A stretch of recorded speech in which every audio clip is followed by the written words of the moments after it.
Do people that, lived in the 80s, 90s, and 70s, look at us now and think, yeah, my style was way better than theirs today? Because I just don't see that feasibly happening. What do vegetarian zombies eat? Grains. Welcome to the Council of Nerds. Here. The Council of Nerds. That was a witty Good one. joke. Like, my wife and I were watching it. I think we watched Billy Madison last night. Classic. Great movie. Great movie. So horribly random. But I just was looking at the way some of the people were dressed, and it wasn't that long ago. And I was like, do they like that person was the it person, right? But do they look at outfits now and think, nah, 90s were way better. The haircuts were on point. Like, come on. Just I mean, stop. to be fair, I feel like in 20 years, we'll be looking back at 2020 and being like, "Do those people really think that looked good?" Like, come on. It's so weird, right? Yeah. Because I think everybody looks beautiful right now. Yeah. We're beautiful people. And All of you out there, don't forget that. You're and beautiful. I think all styles for the most part kind of are like a fine wine. They age with time sort of thing. Cause like you look back at like the 60s or like the 50s and you're like, man, that dude is slick. Like that guy is one Yeah. good Oh, looking yeah. hairstyle, nice suit or whatever. I don't know. 1920s Great Gatsby suit Mhm. doing it, like the zoot suits with the Yeah. nice cars. Yeah. Stuff like that. Well, welcome to the Council of Nerds, everybody. We are Sans, our third compatriot, but I am Brian. I am joined by Logan. Hello. Dan is a busy bee and will not be joining us today, and that's okay. But we are the Council of Nerds. You can listen to this podcast pretty much wherever podcasts are available: Spotify, Apple Podcast, Google Podcast, Podbean, Anchor, pretty much everything out there. We're also on YouTube. So if you're listening to this on a podcast service, go ahead, hop over to YouTube, give us a view there, give us a like, and just comment your preferred bending element. We'll just do that. That'd be a fun Ooh, thing to comment on that's a great YouTube. one. And then we also have an Instagram. We're gonna in the near future hopefully rededicate ourselves to being more present on social media. But we have a link in that Instagram to our Discord channel where we have some funny memeage going on. We had a recent addition to the Discord. A buddy of mine joined up, so that's fun. We got another one, but we'd like to see more. So if Another you're one bites listening, the come on dust. over. Come on over and then have fun with us. We're a good group of people. Yeah, we are. But that being said, we're still talking about Avatar, people. We are. Um, We are still in season 1. We are on. I have the episodes right here. Give me a second. Okay, so we are on episodes 10, 11, 10. 12. Yes, 10, 11, and After 12. 10, 11, 12. Yeah. On record, not my favorite episodes. um, No, can't say that they're overwhelmingly great. yeah. But for people who don't know, Avatar the Last Yeah. Airbender, great show. These are just some kind of in between episodes that aren't my favorite, I guess. But go and watch the show. I It's would say, fantastic. especially chapter 11 is my least favorite episode I'm not gonna lie, I skipped because it. I've seen it more times than I've seen every other episode in Avatar because it's the only one that's ever on Nickelodeon. Yeah, I So skipped it. I just couldn't do it. I know this one. Yeah. So episode or I guess they're chapters they call them. Chapter 10 is called Jet. Chapter 11 is The Great Divide. Chapter 12 is The Storm. Personally, I think we can I would say really. chapter 11 is the best one. You mean chapter 12? Yes. Yes. Okay. Yeah. Numbers are hard. They're I hard. said last episode I hate math. It's all right. Oh yeah. I thought you said meth, but you didn't. So I didn't. honestly, Not a fan of that either. Chapter 10, the main thing I want to go over in it, because it's not my favorite episode, but I do like the idea of it. Is that I don't know if that makes sense. So we can, we'll get into that one. Chapter 11, we will skim through quickly because we both hate it. And then chapter 11 is actually chapter 12 is actually a really, really great episode. So yeah, let's get to it. Chapter 10, Jet. Do you want to do a quick synopsis? Sure. First things first. Jet is a punk, and Yeah. he's the worst. That just has to be said. But this episode follows our weary adventurers. No, they end up going through. They think they're still in the Earth Kingdom, but it's a territory at this point that's taken over by the Fire Nation. Yeah. And it's this wood that they get cornered by Fire Nation, and then all these kids basically just jump out of the trees and kick all these Fire Nation guys' butts. They are led by a guy named Jet. And then you have Smellerby, Longshot, The Duke. the Duke, Pipsqueak, and I feel like there's one more that I'm forgetting. Those are the main ones. That's Those are all the I main really one. know. Yeah. They are just a group of renegade kids that the one thing they share is that all of their family basically were killed by the Fire Nation to their knowledge, right? To the best of their knowledge. Correct. The Duke, who's this little kid, they don't even know if he has a family at all. Like he doesn't talk much, so he's never really shared his experience. But so instantly, Katara, and to a lesser extent, but to an extent, Sokka kind of instantly meld with these people because their mother was killed by the Fire Nation. And Aang trusts Jet. He's very charismatic, blah, blah, blah, blah, blah. Turns out they're not, their methods for eliminating the Fire Nation in the area are less than kosher. They want to fill a local reservoir and then bust the dam, causing the village that is housing Fire Nation people to be flooded, killing everybody. And as Jet puts it, it's a necessary collateral damage. As he wants to rid the entire area of Fire Nation. Totally understand where he's coming from. And that's even said in the episode. It's like, I get it, right? Like all three of them, Sokka, Aang, and Katara, like we get it. But at the same time, there's women and children and innocent people down in that village. You can't do that. Yeah. And they ended up thwarting Jet's maniacal plan. Well, Sokka does. But yeah, it's an interesting episode. I do like Jet's swords. I think those are pretty cool. But I can't remember what those swords did are I miss called. anything? Did I miss anything in the synopsis, or is that No, fairly good? That's pretty good. Honestly, I'm trying to remember the name of those swords. If you've ever played the video game For Honor, great game.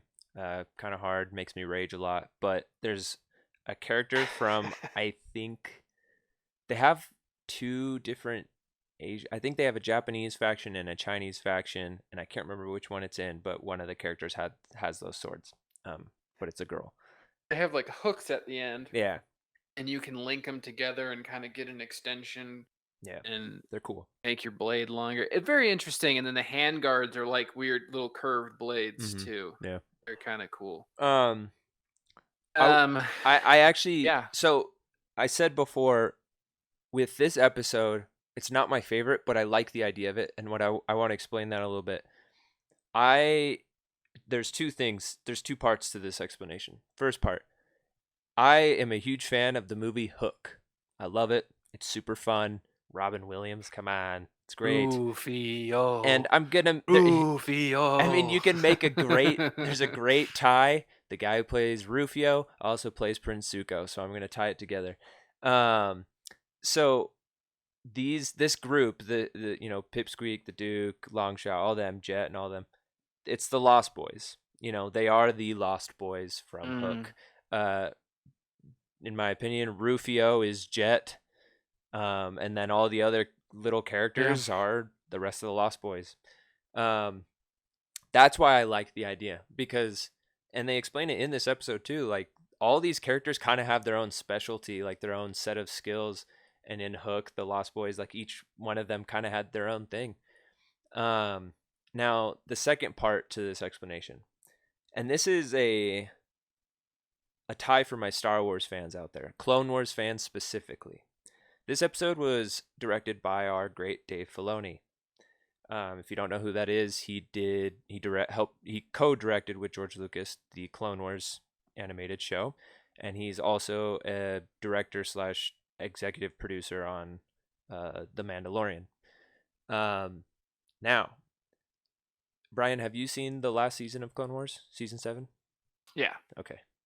So, without spoilers, and actually, this is great because there is actually some recent news with this. I don't know if anybody, I don't know, maybe it's just me, but to me, like Jet and his little band of friends there, they remind me a lot of the Bad Batch from Clone Wars season 7. For people who don't know who the Bad Batch is, Bad Batch are these clones that had their genetics like altered, so they were specifically good at certain things. So they had one who was really strong, one who was a great like sniper, like a great shot, I guess I should say, a technology nerd, and then they had like their leader and stuff. I might be missing one, I can't remember. But anyway, to me, like I think that's cool. I feel like when because the concept of Bad Batch is actually kind of old. They just never got around to making it until recently. And so I feel like that idea of Bad Batch kind of came from Dave Filoni's idea of this episode of Jet and his little crew. And I think it's something Dave Filoni actually really loves. Now for the news part, there has been recent news that Bad Batch, because they're making their own animated show for the Bad Batch, it is going to be released on May 4th, which is Star Wars Day for people who care. On Disney Plus, it's May the 4th of this year. So I'm pumped for that. Honestly, out of all that news that they released, that was like one of the only ones I was actually really excited for. So that's super fun. But yeah, I honestly, my favorite part in this episode, we'll just move on to favorite parts. My favorite part in this episode is at the very end of the episode, and they're like, Katara and, Aang, they fight Jet, and Katara like freezes Jet up against a tree, and she's like, it's over, like you lost or whatever, and then he does that like nature whistle thing, Bird call. yeah, and then like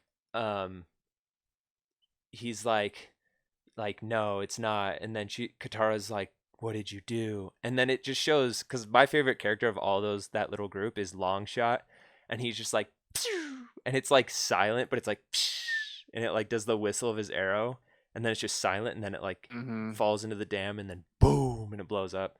I just love that part just because it's kind of cinematically kind of cool. And I love Longshot. He's awesome. It's got a very much like a Dave Filoni vibe right in there. It really does. Like the emotion, and there's some good emotion in the episode. There's this air that I feel like, I'm trying to think back the first time I watched the episode, and I feel like I instantly didn't like Jet. Oh yeah. And yet he does have this charisma that causes people to follow him, and Katara almost instantaneously is like, this is a good guy. He wouldn't do any of this horrible stuff. And Sokka becomes disillusioned when they stop an old man who's traveling alone, and they kind of just beat him and then take what money he had on him. Yeah. And Jet concocts this lie that the guy had a dagger with a compartment with poison in it, and he was sent to eliminate Jet. I'm like, literally 5 minutes ago, you and your team just destroyed 20 well-armed Fire Nation soldiers. You're telling me that an old dude is gonna be the one that assassinates you? Like, come on, like that's fishy. But I think my favorite line in this episode is they end up finding all these goods after they save Aang and Katara and Sokka. They go, oh, these barrels are full of ballistics jelly.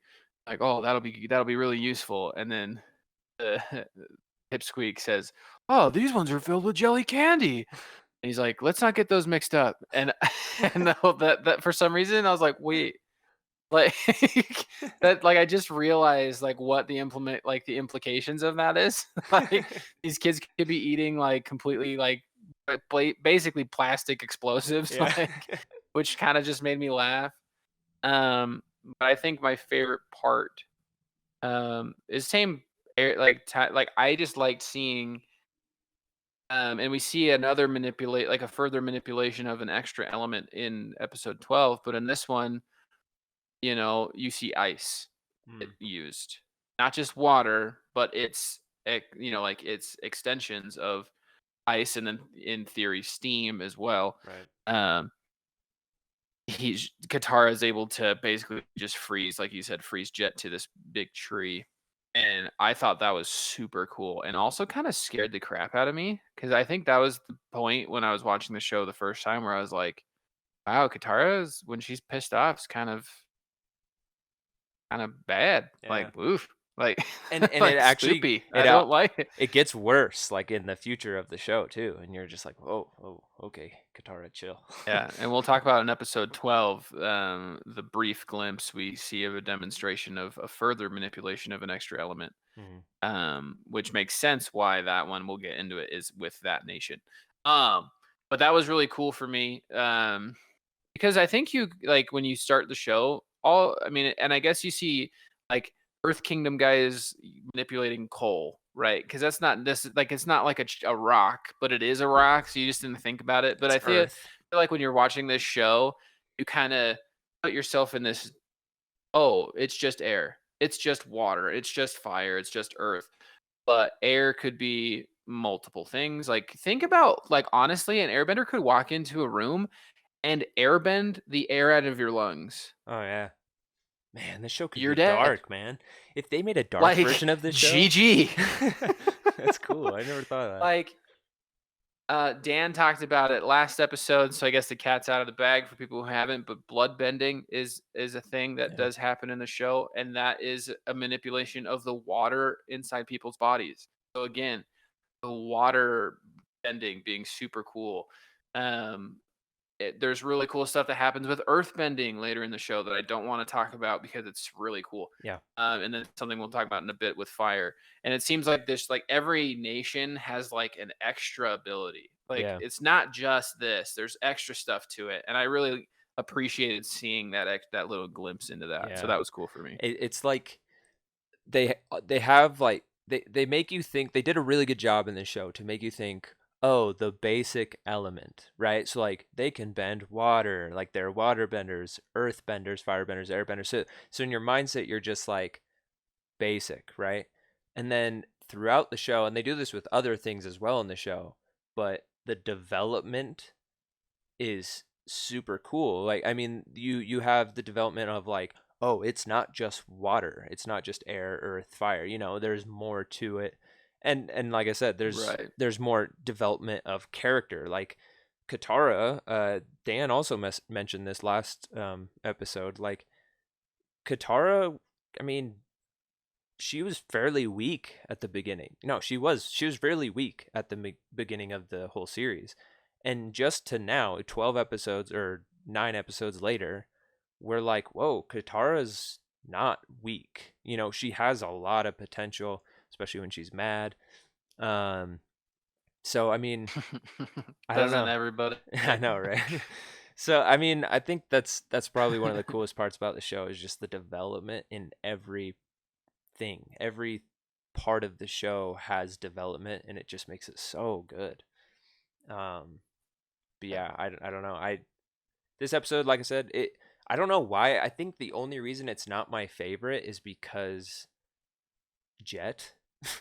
But I just don't like Jet. But that's the point. You're not supposed to like Jet. And so, Yeah. other than that, though, I mean, I think it's another episode I've seen a lot of times. yeah, that I too. think I think it's an episode that's been on a lot, and so It's like, kind of yeah, slow. okay, I It's know kind of a slowish it's one of episode. those, a little bit, Yeah. It's a build. It builds, and then it has this really cool, like you're talking, like cool Yeah. climactic moment with the arrow flying through the sky and everything. So, Yeah. but yeah, I did think it was interesting the whole pulling water from the ground. I thought that was kind of interesting with Yeah. Aang and Katara doing that. Especially with Katara's mention of like she's like, I've never waterbended water. I can't see. And Aang's like, you can do it. Like we can do it. And then like they do it. I thought that was really cool too. Yeah. Um. Yeah. Yeah. I mean, Um, anything else for but this yeah, episode? that's chapter 10. Yeah. It's a good one. I don't really have anything more I don't other either. than I like the characters of the freedom fighters, the Lost Boys. I do like the individual characters. Yeah. There's not a lot to them, but I like the character models and that kind of a thing. But, Yes. you have anything else you want to talk about in that episode? Not on that episode, but before we go to the next episode, there's a little bit of news for Avatar that we got this week. Yes. So for people who don't follow or maybe haven't really or are just getting started with the show or something and are already loving it, because how could you not? Some really big news is that Nickelodeon is launching their own Avatar Studios. To put that basically, they're making a studio, an animation studio specifically for Avatar shows such as Avatar the Last Airbender and the sequel show, which is The Legend of Korra. And I'm not saying that the studio is going to make more about these characters, but they'll make more avatars, more shows about other avatars or whatever. That's pretty big news. I mean, We'll see what they do with it. yeah, I mean, it's got to be better than the Last Airbender movie. I mean, and for everyone listening who hasn't seen that, It's not a very don't. high bar. No, it's terrible. But I have hope.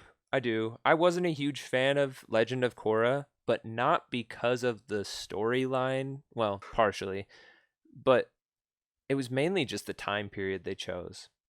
I just wasn't into that. But that's big news. That's really cool for animation. It's really cool that they're making a studio just for this show. I think I don't know why it took them so long, but they finally recognized the Fandom? massive fan base that Avatar the Last Airbender has, more than 10 years later. And it's probably still growing. So that's really cool. Yeah, I don't have anything else about that, but you can go and research that stuff on It's your something to own. look forward to. Yeah. There's good things coming. So Yes. All right. Next But that being episode. said, we got chapter 11, The Great Divide. Again, there's really no need to talk about this episode. No, well, we're not even gonna do a brief synopsis. I'm gonna do a super brief synopsis. How about that? There's two groups of people. One of them is basically the dwarves from Lord of the Rings, and the other group is like the elves from Lord of the Rings. They hate each other. They have to travel across this canyon that is basically the Grand Canyon. And there's one guide. The Great Canyon. The Great Canyon. And there's one guide, and he's an earthbender, breaks his arms, and then there are three characters have to guide them through, but they still hate each other. And in the end, Aang lies and makes them friends.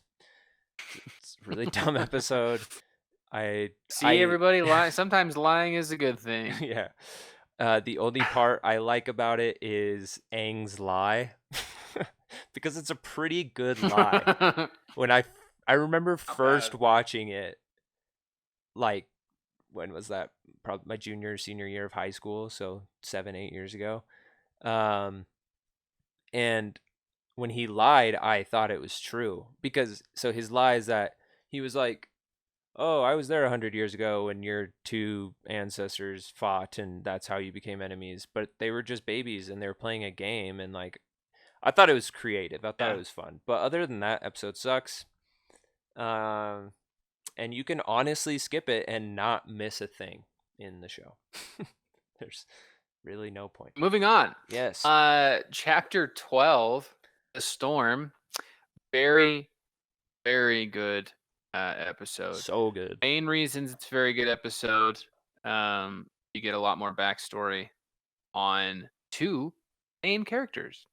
But I will, since Logan didn't get to do a synopsis of the last episode, I'll let him do the synopsis on this one. Okay, so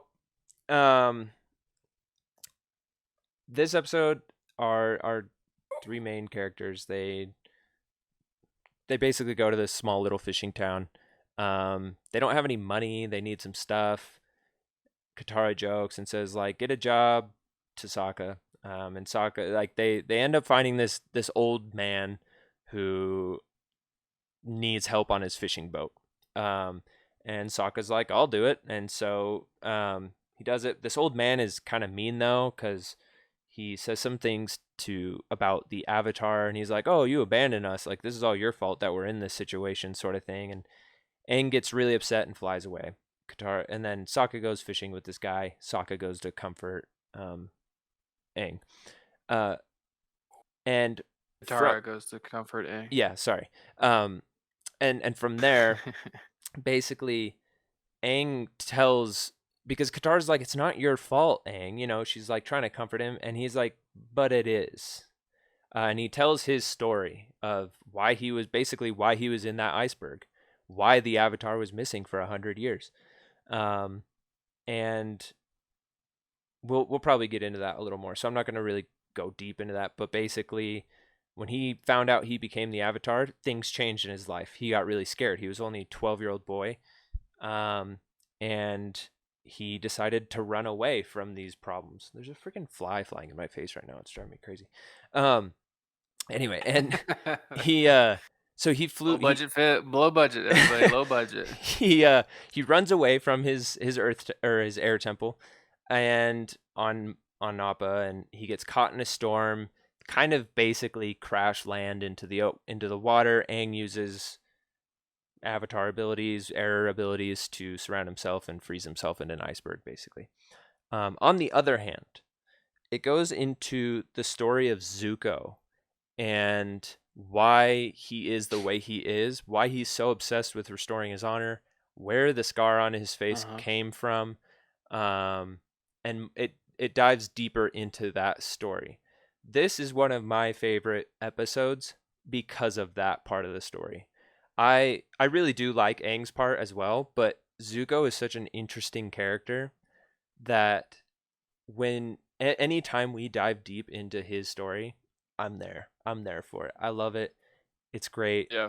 And this episode is like, it's one of those great episodes that brings a lot of emotion to the story, which brings a lot more of an attachment to the characters, and it just keeps you wanting to watch more and learn more. But yeah. So to dive a little bit deeper into it, you got it. I didn't. The flies. I heard the clap. Killing me. All right, I got it. They get to this small fishing village, and one of the first things that happens, besides them realizing they don't have any money, is this old lady yelling at her husband not to go fishing because a storm's coming, and she can feel it in her bones. And Aang instantly goes, "Oh, maybe we shouldn't. Like, maybe we should find shelter then." And it's like a perfectly clear day, right? But I think it was really interesting that like Aang seemed to like trust people that have like weird intuition like that, because I think he's had some experience with people who are like, the air smells different today. The world is gonna explode. Like, like that kind of thing. But it's also funny because Uncle Iroh has the exact same feeling on the ship that they're all on. He's like, "There's a storm coming," and Zuko's like, "What are you talking about, you crazy old man? Like, nothing's gonna happen." He's like, "Okay, I think we should make it to port." And he's like, "No, like no one's life." Or Zuko says, "No one's lives matter. Only catching the Avatar matters." Yeah. Which pisses off his crew. The lieutenant on the ship challenges Zuko's honor and all this stuff. And Iroh ends up taking the whole crew down, and they're all bickering, and he's like, "Do you want to know why he's like this?" Yeah. And so you're hearing it all from the perspective of Uncle Iroh, which I think is the perfect way to do it too. Like, I don't know how else they could have done it. Like, I guess Zuko could have told his story himself, but it's perfect to have genuinely, I mean, this story very much spells it out, but the only person on this planet that truly loves Zuko is his uncle. Yes. And to have him tell that story is perfect. I did think we can get into this, but you also get the first glimpse of a future character that becomes a main antagonist That's right. I didn't even in the think about show. that. Yeah. And she is loving what she's seeing at the time. That part, yeah. Um, That part's never pretty mind. rough. Just move on. So I'll go, since you love Zuko so much, I'll go into Aang's story and then you go into Zuko's story All right. afterward. Yeah, that sounds good. So I did miss a part of my synopsis as well, so. oh, you're good. So Aang kind of just floats off with his glider, just takes off because he doesn't want to. He takes very personal offense, not offense, but he's hurt by what's said by the old man. It's like, you abandoned us. You're the Avatar. Where were you 100 years ago? We needed you then. Blah blah blah. And Kara says it. It's not his fault that he basically got lost. Is basically what I think is what she says. Yeah. And Aang's already gone by the time she says that to the guy. She ends up taking Appa, finds him in a cave, and the storm ends up starting to roll in, and it's all crazy. She's like, "Why'd you run away?" And he's like, "Because it is my fault. Like it is on me. Like it's my fault 100%." Like Logan said, Aang ends up finding out that he is the Avatar from the monks at the temple he's at. And he's told that there's rumors that there's rumors of upheaval coming, and that the Fire Nation is on the move, and that things are not going to be great, and that they need him to become the Avatar he's supposed to be, which is a lot of pressure for a 12-year-old kid. And two things happen that are the catalyst to him running away. One, he teaches all the other air monk kids, how to do his little like air ball that he sits on with his foot and goes around. Air scooter, I think he calls it. I don't know. He teaches them all how to do it, and they play a game with it where they, I think they have a goal and they throw a ball around and stuff. But the kids now know he's the Avatar, so they say it's unfair for him to play. Yeah. But what's funny is like right after that, they're like, okay, who's going to have this kid on his team? And it's like this kid who's all like dirty, and he's like, he's like kind of noise. He's this derf. And I'm like, why don't you just pair him with Aang? That way they have to be on the same team. And then it just is an equal out handicap. Yeah. So he basically loses all of his friends because he can't play with any of the kids anymore. And then his best friend and basically father figure, Monk Gyatso, he gets taken away. He's told he's going to be taken away and taken to a different air temple to be trained there, which he just can't take. Can't take it. He's going to lose all of his friends. He's going to lose what's effectively his father, and he has to defend. He has to protect the world. Like, it's just too much. So he gets on Appa. They fly away into a storm. Which I think is partly also why Aang was a little bit kind of seemed like scared, like maybe we should find shelter when the storm was brought up, because the last time he was in a storm wasn't super great. It's like a PTSD situation. Right. Yeah. And then like Logan said, he pops a bubble, turns into an iceberg, all that stuff.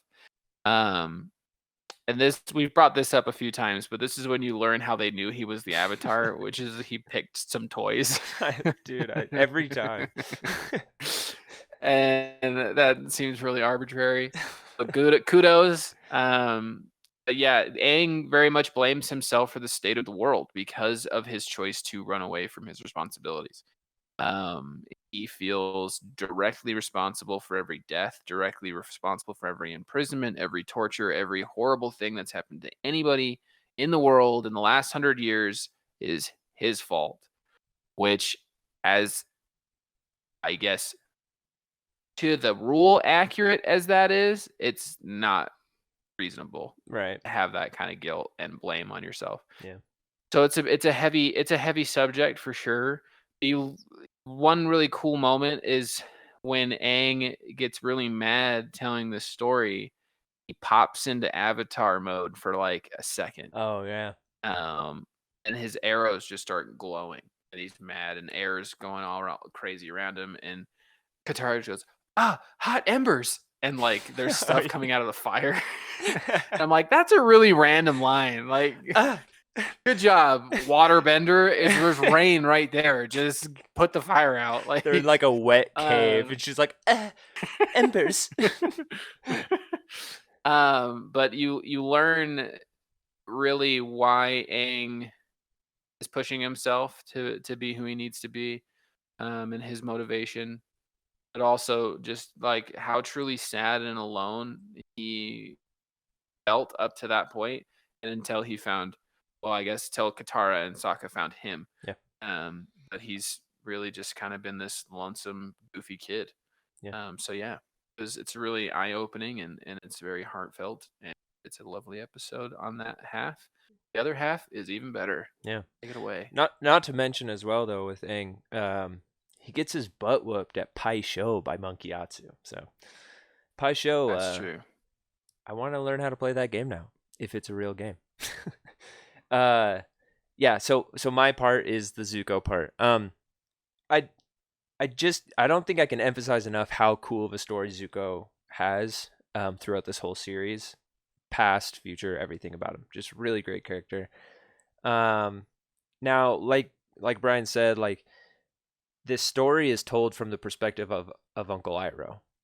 And I honestly, like you said, maybe they could have had Zuko tell it from his perspective, but I just don't think they could. I don't think it would have been the same. Now, the story of Zuko and his losing of his honor, the big scar on his face, the burn mark on his face. It's basically when he was just a kid, he wanted to go into one of the war meetings that all the generals were having with his father, who is Fire Lord Ozai. Right? Ozai? Yeah. And so he just wants to get through, and the guards won't let him. It's definitely not Fire Lord Kyoshi. You brought it up, not me. I feel like I can't let it die now. Like this is one of the memes. That's like one of the this memes. is just gonna like. What an idiot. But yeah, so basically, and then he's complaining, and Uncle Iroh was like, "What's the matter, Zuko?" And he's like, "I want to go into this war meeting, but they won't let me." And Uncle Iroh's like, "Well, yeah," he whines. It's actually kind of funny how he whines, because it's obviously the same voice actor who's just like trying to sound like even younger. Yeah. Yeah. Anyway, Uncle Iroh lets him in, but he does warn Zuko, hey, like, don't talk. Like, they don't like, unless you have permission, do not talk. They don't like that, basically. He puts it in a very child understanding way. And so Zuko goes in, and in this meeting, they're talking, they're trying to take over the world, the Fire Nation. They're not good people. And they say one of their plans is, in order to, I guess one of their strategies in order to push further and to gain more area and win more, I guess, land, take over more kingdoms, is to basically sacrifice a large group of Fire Nation soldiers. And so it's like, it's kind of like, collateral damage, no worries. Like, they're just soldiers. Like, we don't care about them. They're just foot soldiers. We have a bunch more we can use. And in that moment, Zuko, who's just a kid, but doesn't, he actually to be fair, he understands what is right and what's wrong. And he speaks out. And he says, you can't do that. These soldiers are loyal to the Fire Nation. You can't kill them. But he speaks out without permission. And he gets in big trouble by his father. He has to,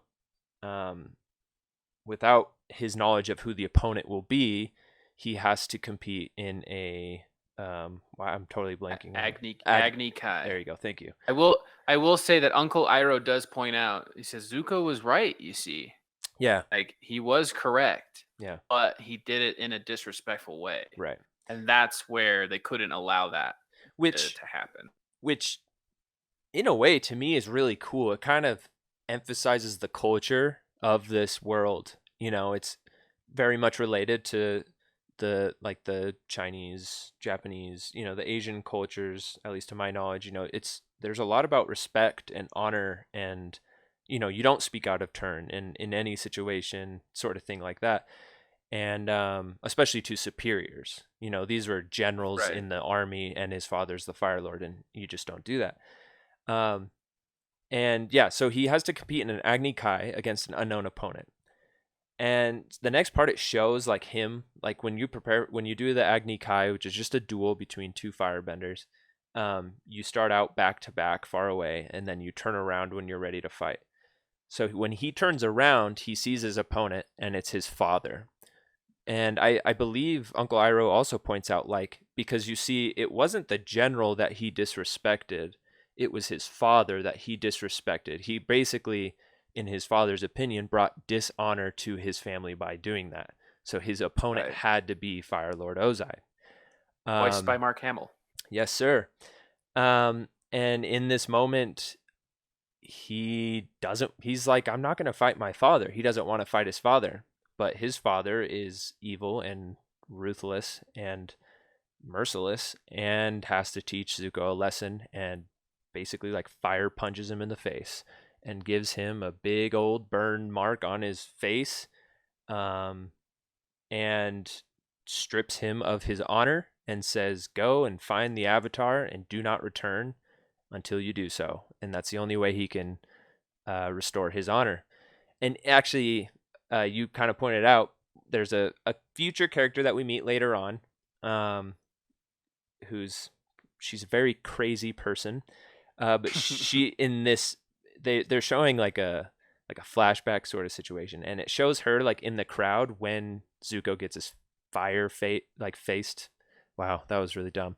He gets fire punched in his face. Gets his fire faced. Fire faced.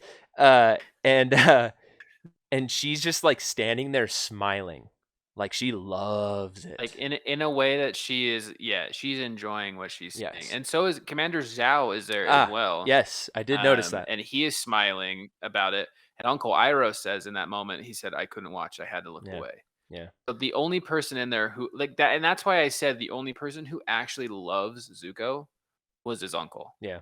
At that time. Right? Because there's other stuff going on we learn about later. Right. But everyone else is like, heck yeah. Put him down like a dog. Yeah. Like, he is nothing. He's a coward. He has no honor. And he's like, that's my nephew. Which is like really interesting too, because at this moment, like from what we know of Zuko's kind of a punk, right? Like he's not a nice guy. Yeah. But from the flashbacks that we've had of him as a kid, he's a nice little kid. He's a good kid. He's not evil or anything. He doesn't seem to have any malice in his heart or anything like that. And so this actually really shows where that malice comes from, where that hatred comes from that he just has. And it's almost like it's rebounding. It's like hatred is rebounding off of him to the Avatar instead of rebounding the hatred to his father. And that's really interesting. Which plays out further in the story. So I mean, and honestly, I think my favorite part is just how Uncle Iroh tells the story. I mean, you can you can almost like hear the love he has for Zuko while he's telling this story. And man, for me, like, that's one of those things where, Aang, Katara, and Sokka, they don't like Zuko for good reasons. He's chasing them around the planet trying to capture them. He's a little murdery. Yeah, he's got some issues. But you also like think like, and you actually see this kind of on the faces of the crew of the ship that Uncle Iroh is telling this story to. Once they learn his backstory, once they learn Zuko's backstory, that is when they're like, oh, like now we get it, and they gain like you can see it on their expression. They gain so much respect for Zuko, and so it's one of those. Yeah. It's a great lesson that you must learn. That's my best Iroh voice. But really, like, don't judge a book. don't judge a book by its cover, man. I mean, like, it doesn't matter. Like, if somebody's super mean, like maybe they're just going through some crap. And I think this is a great episode, a great lesson for in many different ways. You know, especially this part is just like you don't know what someone's going through, so don't treat them like crap. I mean, if they're trying to murder you, like maybe don't necessarily like them or anything, but you know, keep your distance definitely. But you know my point. I don't know. It's a great. I think these will be. Go for it. Yeah, I think. Sorry, I didn't mean to cut you off. No, you're I think good. I have two things that I liked about this episode. That'll kind of be my parting shots for this episode. Yeah. But two things. One, not only does Zuko garner the respect of his crew, but there's a huge demonstration of how much Zuko respects and needs his crew. Right. In a vice versa relationship. The storm hits the boat. There's a guy who is falling off like the crow's nest of their ship, and he doesn't hesitate, starts climbing this ladder to get up to this guy. And who's right behind him after he's heard this story? The lieutenant who had challenged his honor earlier in the episode, right? So they're both up there, ends up saving the guy. And then in that moment, because Aang and Katara go fly out into the middle of the ocean because the fishermen and Sokka never come back, they go out to rescue him. They see Avatar on his bison. They go, "It's the Avatar. What do we do?" And he says, "You need to get to shelter." You know, he had this opportunity to do what he's been doing the whole episode and chase down the Avatar, go after Aang, and he demonstrates that he can adapt, he can admit his faults in his own way, and decides that the health and safety of his crew is more important in that moment. And that was really cool for me. The other thing that I talked about earlier, you see Iroh take a bolt of lightning into his hand. Oh, dude, I and forgot. transfer it through his body and launch it out his other hand into the freaking ocean. And it is it's so and sick. You realize, and there's more to it later, but you realize that there is such a thing as lightning bending. Yeah. And it is super cool. I totally forgot about that part. And it's a great episode. That's my parting shot. It really is. It's just a good episode. My parting shot is my favorite line. Super light note here. Best line in this episode is Sokka and the old fishing man are in the storm. They're having a real rough time. They're probably gonna die in this storm. And Sokka goes, "I'm too young to die." And then the old guy goes, "I'm not, but I still don't wanna." And that part that's one of my favorite lines in the whole show. I don't know why, but I just think the way that old man delivers that line is perfect. So good. Yeah. All right. Anyway, great episodes. Actually, my favorite episode is next week's episode. It is called The Blue Spirit. Yep. I love that episode. But yes, we'll be talking about probably the next 3 episodes, I believe, of the show. So keep up with us if you want to. Again, you can find us on all of the podcast platforms: Podbean, Anchor, Spotify, Apple Podcasts, Google Podcasts, just about anywhere. Also, if you can, hop onto YouTube. We also post them on YouTube, and throw a comment, like the video as well. It just kind of helps other people discover the podcast. What do we say to this week for a comment? Post like your preferred bending element. That's what we want. Yeah. I think that'd be cool. And now that you know that there's more to it, maybe that'll Yes. change your answer. Yeah, there you go. But yeah, thanks again for listening to the podcast. If you have any suggestions, hop onto our Discord, which is the invite link to the Discord is on our Instagram bio. And you can throw in suggestions on there and also post memes in Discord. We love that. But I think that's good for now. My wife's making beignets, so I'm good to go. I'm going to go make some steak. Sweet. All right. Thanks, guys. Bye. Bye. The Council of Nerds.